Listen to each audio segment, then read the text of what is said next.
Welcome back sa aking channel!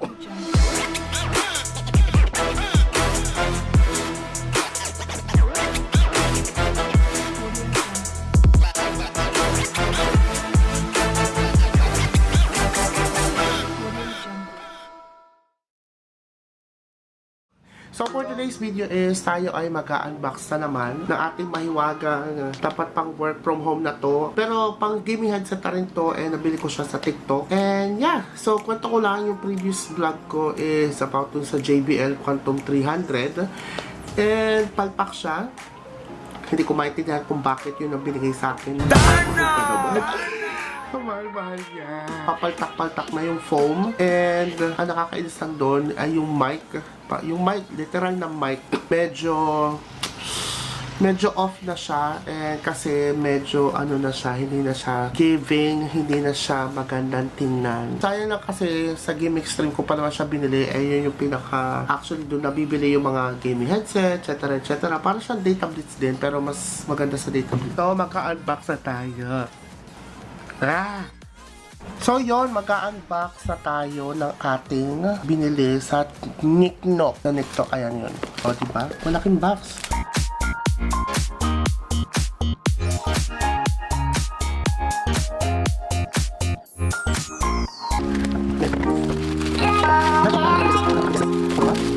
Oh my God! So, ayan. Ito na yung kanyang box.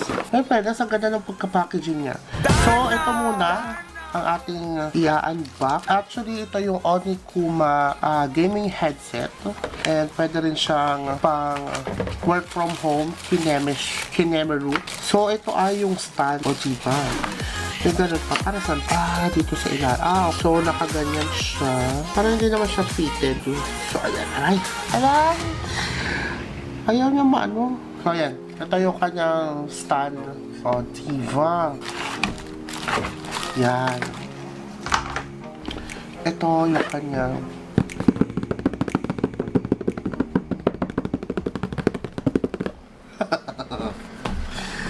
Hindi ko alam kung anong nagkagano. Actually, ito ay Onikuma. Ito ay Onikuma X22 gaming headset. So, may 3.5, ano na rin siya, 3.5mm jack and may USB. Ito yun. Ayun, okay naman siya. Maganda yung packaging niya actually. Sana hindi sira yung likod.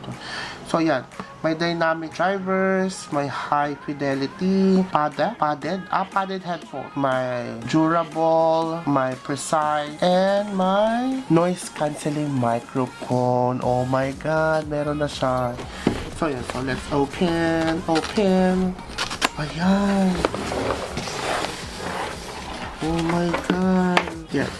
So, ayan, may kita nyo una. Pero ito, lahat to. And may manual siya. Oh my God, na hindi naman natin binabasa. Basta may manual siya, ayan. Then, may, scratch and win an iPhone 15. Oh my God, meron siyang, may pang scratch sa tonton. Mamaya ko i-scratch yan. Baka manalo rin naman. Tapos, ito, may USB-A siya. Depende kung sa nyo, Tapos may splitter na din siya na 3.5. Ito pala, sorry.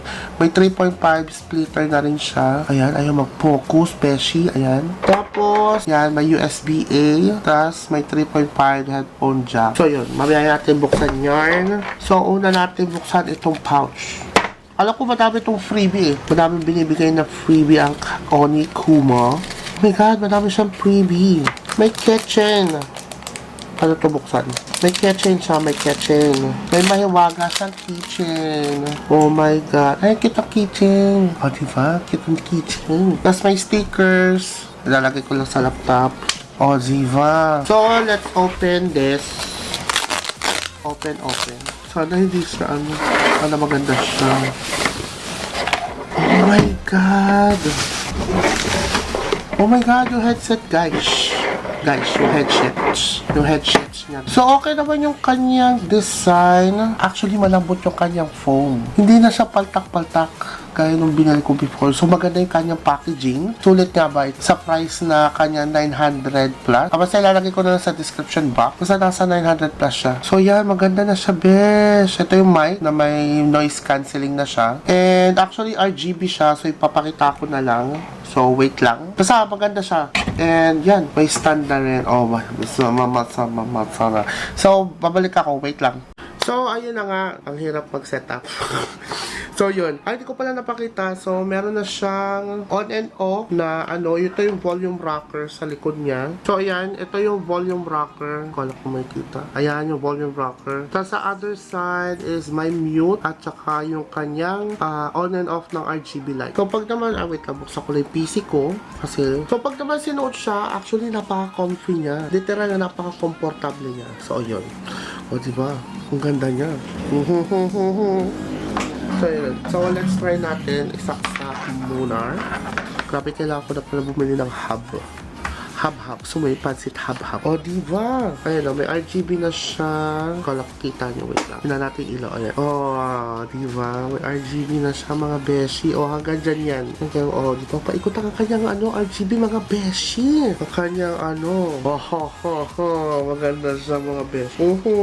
So, yun lang naman. So, lalagay ko na lang sa description box, mga importante. So, ako binili, and magkano siya, and kung gusto nyo ng other stores na gusto nyo bilhin, actually, meron siya sa DataBlitz. As far as I know, ni-research ko pa siya, sinearch ko pa siya sa DataBlitz. So, actually, meron siya daw. Compared lang sa price, hindi ko alam kung magkano doon. Maybe 1,000. So, sa TikTok kasi may mga promo kasi sila lagi. And may discounts, may vouchers, and everything.